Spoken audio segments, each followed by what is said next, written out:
What's up, ladies and gentlemen? Welcome to the Good, the Bad and the Stupid. It's Monday the 20th of January. Hope you're well. Had a great weekend. I'm going to excuse the small talk because I'm meant to be somewhere 20 minutes ago. I'm running late as usual, so we're going to get straight on with it. And obviously can't start without talking about Prince Harry and Meghan Markle because they're just fucking dominating the press at the moment, dominating the news. I'm a bit bored of it really because, you know, all it is like people's opinions one way or another. Fucking, it's confusing, to be honest with you. I personally, I mean, you got a sister now giving an opinion, a half sister, and she's saying that Meghan will never find true happiness. She fears Harry and Meghan will never find true happiness. Her dad has said that they have cheapened the royal family.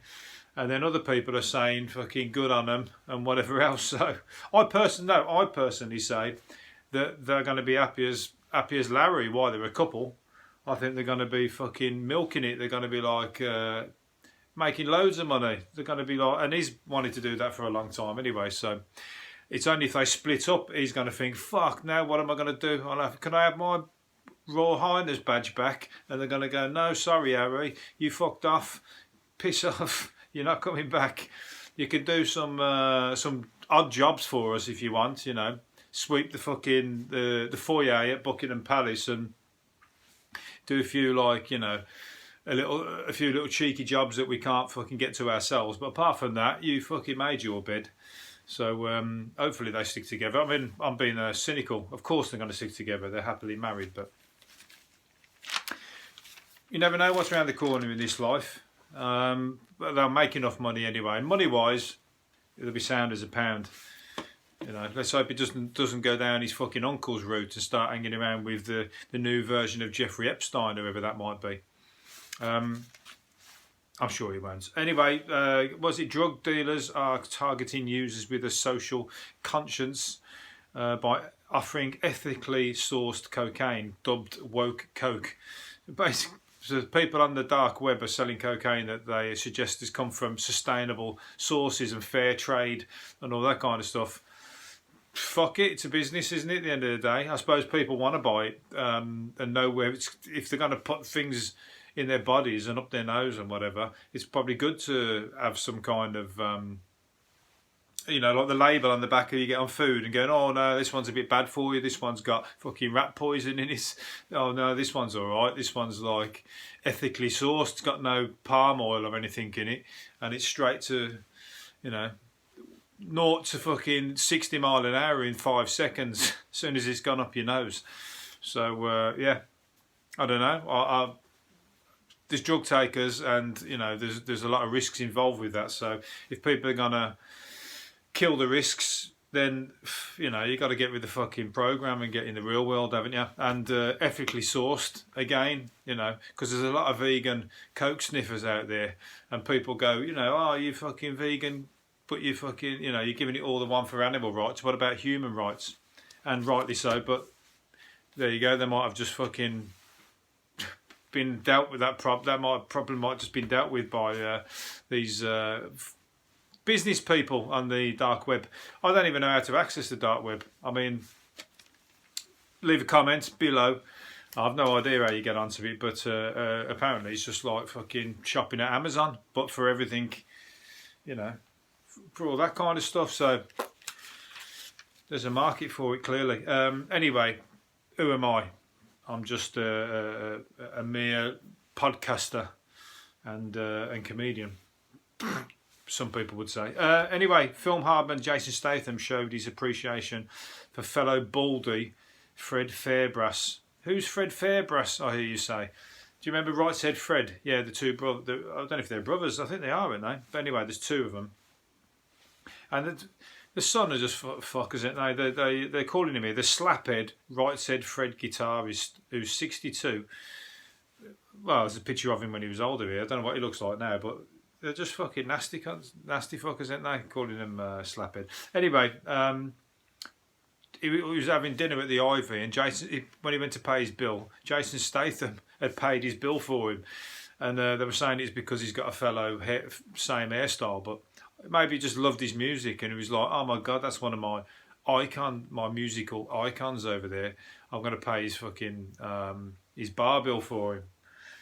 And I was like, you know, so I've only ever had that done to me once. I was in a bar in Split in Croatia, and I sat with a guy who was he was a captain of a ship, of a yacht that came in, and he came and started talking to me, and he started asking me, funnily enough, if I could find him fucking drugs. And I was like, no, I'm on holiday, I don't know anybody. And then he said, oh, I was told to ask the barman and stuff like that, and do you know which one? And I was like, no idea. Anyway, we was chatting away, and he, when I left, went to pay my bill, and he went, oh, the guy paid your bill, the captain of the ship. I was like, oh, fuck, I knew we were getting on, but I didn't know we were like, you know, he paid me a £20 bill.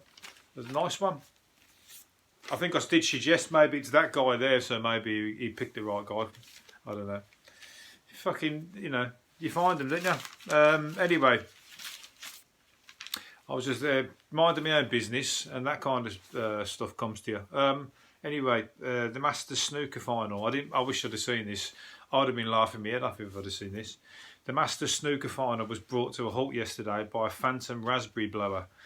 Ali Carter and Stuart Bingham were battling for one of sport's most prestigious titles and a £250,000 first prize at the Alexandra Palace in London. And somebody was setting off a fart machine, and he said, well, I'm laughing, and I haven't even seen it. I just find that hilarious that someone would do that. And obviously you would know where the sound was coming from, so you just got to focus in and fucking steam them and drag them out. But they were clever, and they'd hid it under a seat and operated it remotely from somewhere else. So they were setting it off, and apparently, like they were looking around in that area, and people who were hearing it were cracking up laughing, as I would have done. And apparently, the one snooker player said, when I was at the table, I heard something, and I could see a couple of people trying very hard not to laugh in that area. Then it went off again, and I just thought that can't be natural. Only a couple of people in my family can do only a couple of people in my family can do that, apparently. And apparently it was under the seat. So we had a bit of a sense of humour about it, but he said someone's having a laugh, but this is our livelihood and a serious business, so these things can go a little bit far. You should have done it in one of the fucking, you know, well, they're all important matches, aren't they? At the end of the day, I mean, the two of you heard it, so it's still on a level playing field. It's just whether one of you is like fucking laughing while he's at the, you know, I was going to say at the hockey. Then what is it when you're at the table? You know, if you can't control your laughing because you're fucking trying to play snooker, then it'd fuck you up that way, wouldn't it? But if you're a miserable bastard, like I can't imagine Steve Davis or Stephen Hendry laughing at it. Fucking hell, I don't think Stephen Hendry's ever cracked a smile, has he? Saying that, I don't fucking crack too many. So who am I talking about? I'm the chief of the person who, you know, everyone's going when you're having a photo taken. Come on, Wayne, fucking smile. Anyway, get on with it, Wayne. We're in a rush. You tell them in a rush, can't you? Ex-Curry favourite Bruce Jones. Who's Bruce Jones? Of course you don't know, because you'll know him as Les Battersea, and starstruck fans are still calling him by his laid-back character's name 12 years after he's left the soap. And apparently that's why never ever, if you're an actor, never ever work on a soap opera. Don't do it. You know why? Because you're going to be fucking labelled that character forever. You know, look at Wellard. He's never going to fucking get another job, is he? Old Willard. He's fucking, it's well stamped on his fucking on his CV that that's all he's good at, all he's good for. But this guy Bruce, I'm calling him Les Battersea. Bruce Jones, beg your pardon. He said he has to tell people my name's not Les, it's Bruce, and he gets on my nerves sometimes. He said, and what's he say? He said he just fucking hides away from it. I just ignore it, but my name's not Les. So there you go. Ian Beale, fucking hell. As I said before, Ian Beale probably doesn't even know what his real name was. He's got to have forgot that by now. As far as he's concerned, he's Ian Beale. His dad's Pete Beale, and he's spent his whole life in Albert Square. anything that happened before that is fucking like the Matrix. He hasn't got a clue. Anyway, let's move on. Moving on. A policeman has had a go at Stormzy for saying that he's been slammed by a former detective for just discussing his life of crime. The rapper said violence, stabbings, even robbing the pizza delivery man were bog standard when he was growing up in Croydon, South London. But retired murder detective, who is now a true crime author, fears it could fuel copycat crime after the crime star talked about his childhood in a radio interview. And he said he doesn't think them comments are helpful. Well, unfortunately, that shit is fucking. He's hardly like encouraging people. They're doing it fucking all the more at the minute. I mean, fuck me. He's talking about robbing the pizza man or whatever. People are fucking stabbing each other to death. You know, he's robbing the pizza. And you know, that kind of shit is standard in inner city London and inner city, well, any cities, council estates and all that kind of stuff. Fuck me, it was like it when I was growing up on the council estates. It's all around you. It's, you know, some people are living in a totally different world if they don't think that goes on. You know, and it all comes down to fucking people having nothing better to do than hang around the streets. And when you hang around the streets, you get up to mischief. So, you know, why don't you fucking have a go at, come out and say the comments by MPs that are fucking off all the social clubs and youth clubs and giving people opportunities and that, you know, have a go at them. Don't have a go at people who are living it and have had to live it and fucking sing and talk about it.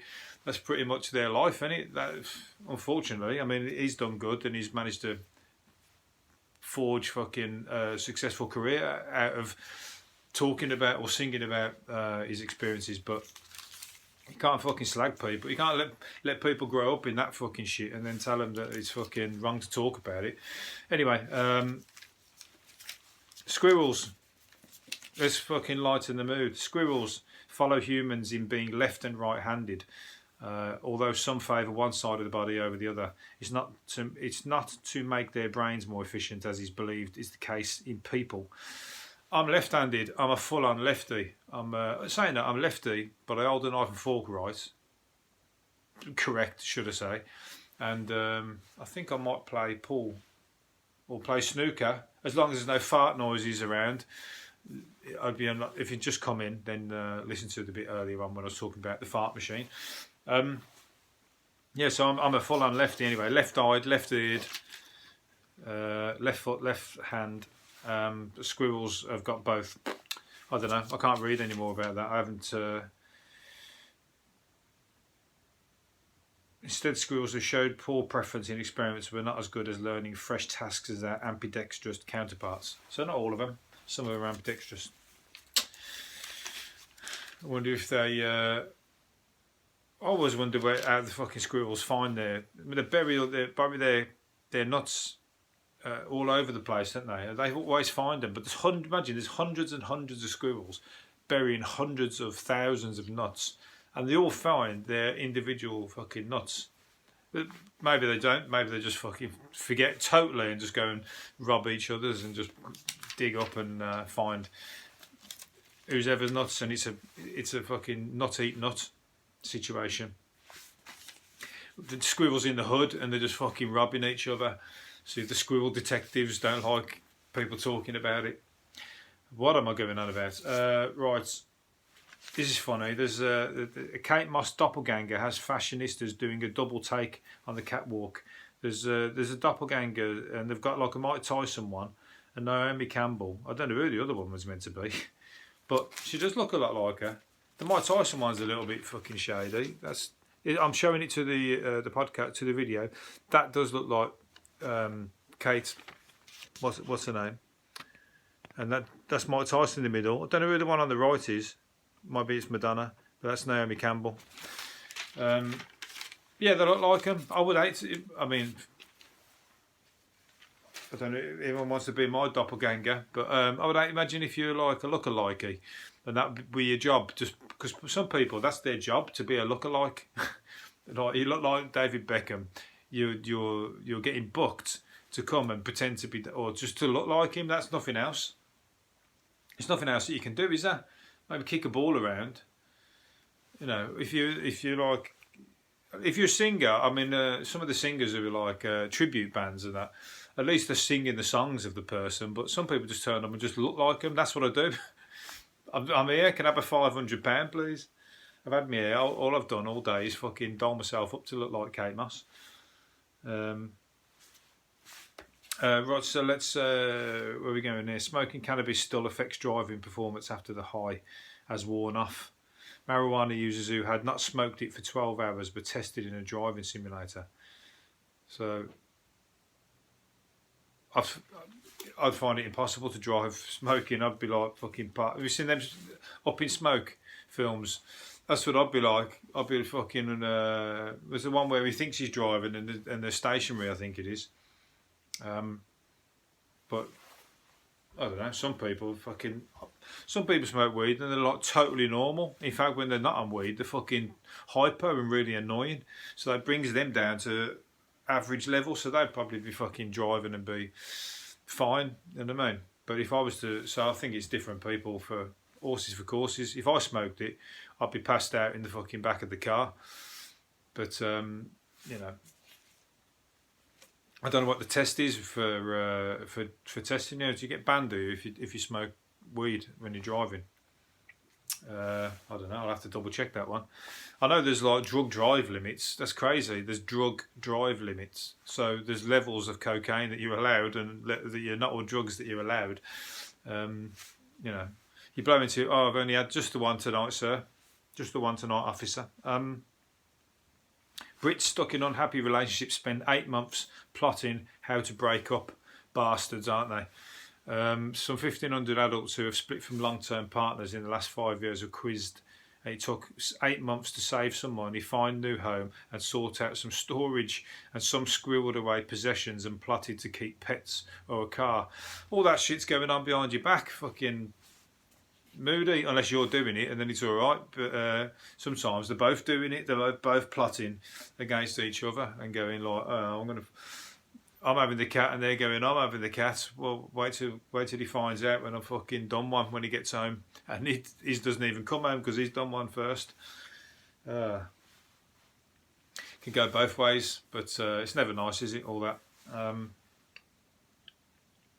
It's even worse when you fucking do like an Ant McPartlin and have a £31 million divorce bill to sign. Fucking hell. I didn't see that one coming. Well, everybody else did. That was the first thing people saw when he split up from his missus. Was right. How much money is she gonna get? She looks pissed off. She wants some dough. That's the first thing that she's like going like. She's woke up that morning and going right. Let's get on the phone to a lawyer and let's get this fucking party started. Where are we going? I'm going to wrap this up because we've got to get on. A plant that fell out of favour. Remember Pampers? What they're called? Pampers grass. Pampers grass fell out of favour. I always thought this was bullshit. Apparently Pampers grass. People used to say, my friends used to say that Pampers grass was a sign that people were swingers. Bit moody if you did have like Pampers grass in your garden. People were knocking on your door, couples knocking on the door with a bottle of wine going, is it, are you you know, I've heard about I just saw your Pampers grass in the garden, wondered if you know, fancied an early night with me and my wife, something like that. But it turns out that I think that's, they're saying here it's sales dipped on claims that those who planted the feathery plumes in front gardens were swingers. So there's no, I think the jury's out on that one, but they're coming back anyway. Unless, well, swinger clubs are growing. There's more and more of them apparently. But yeah, so maybe all the Pampers grass is starting to grow. So there you go. Next time you fancy a bit of gnocchi or fancy a bit of a four-way whatever, then go and walk down the street and see if you can find some of those fucking weeds, Pampers grass. It might well be true. I've just what's it called, planted some in the front garden, so give us a knock. Where we're going to finish up on. Rod Stewart loved wearing his ex-lover's knickers, apparently. Britt Ekland said he used to wear her satin knickers under his satin trousers. He was always, when he was younger, he was always wearing like women's clothes, wasn't he? Well, women's, they got to have been women's. There was like skin tight leopard skin things and that. They look like what. Well, they were what women wore, didn't they? Like in like Madonna and all them kind of stuff. They'd wear them skin tight trousers and whatever else, all the multicoloured ones. And Rod Stewart was wearing them, so it's no surprise. I was going to be shocked when I read that. I thought I was going to go, knickers, what? Rod Stewart? I thought, I know it's Rod Stewart. I mean, it's confusing now because he's into fucking train sets and electric blankets and shit like that. You know, he's got all old on us, hasn't he? But when he was younger, he was like, you know, the women used to love him because he was like fucking wearing all their gear, and they was like, you know, getting hot. He was making them all hot. Anyway, so he used to wear satin knickers. I don't know whether he looked too good in them today, but once upon a time, Rod was, you know, very, very virile is what we're going to say. Right, I'm going to finish up on one more thing. Al Pacino says he was so high at the 1975 Oscars that his fellow actor Jeff Bridges had to tell him what was going on. Al was a Best Actor nominee for the second Godfather, and he said, I took a few things that night and I was not completely myself. Oh, I'd love to watch that actually. Then I have to check it out because I wonder if he's sitting there. Did he? I don't know where he come, whether he won it or what. But if there's any video footage of him sitting there twisted off his nuts, fucking, because he's saying Jeff Bridges had to tell him where he was or where he was going. He's like, no, we're going to the Oscars. No, Al, not Disney World. We're going to the Oscars. We're not going to see Mickey Mouse. No. We're going to the Mickey Mouse Oscars. That's where we're going. So anyway, I don't know if he won, but we're going to leave it there. I'm going to check that out and I'll let you know tomorrow if there's anything good to be found. So hope you've enjoyed it. I'm going to see you again tomorrow. See you later. Bye-bye.